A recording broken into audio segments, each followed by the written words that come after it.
The third statement that my friend made was, "I've learnt it comes down to what works for you and not letting someone else dictate and preach what they think is right, as I don't think there is one singular way as such." And my answer is, as for not letting someone else dictate and preach about what they think is right, I think that even if you don't agree with someone in the current moment, it's useful to be open to hearing the knowledge that they have to share. It's then up to you to decide what you want to do with that information as you compare it to other people's stories and to your own experiences. I used to hate hearing my mum tell me to stop eating biscuits or chips, but the truth is, she was right and she cared about me.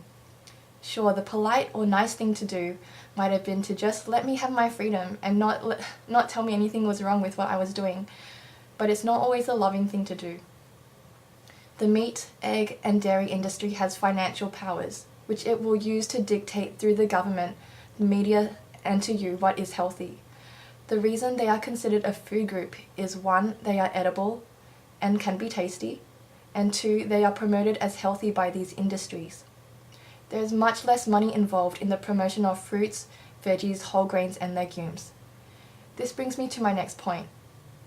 I don't recommend following anyone blindly, whether it be a food pyramid on a cereal box, a nutritionist or a fitness guru, or me. Whatever I say in my videos is my experience, other people's experiences, peer-reviewed studies, scientific explanations, or just real situations.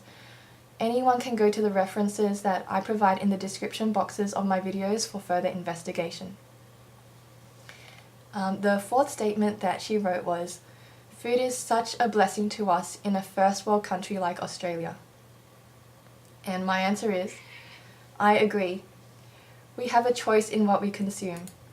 Every dollar we put down is a vote for the kind of world we want to live in. We also need to be aware of how it affects people we don't see, who aren't part of our first world, and the people who will be living on this earth in the future, including our own children one day. If you look up the environmental and economical impact of animal agriculture, you'll see that others, humans as well as animals, are suffering in order for us to be blessed with some of the food that's available to us. There's a documentary called Cowspiracy that may be of interest. I haven't seen it, but I have listened to an interview with the creators of the film. The statistics of the impact of animal agriculture on the environment are staggering.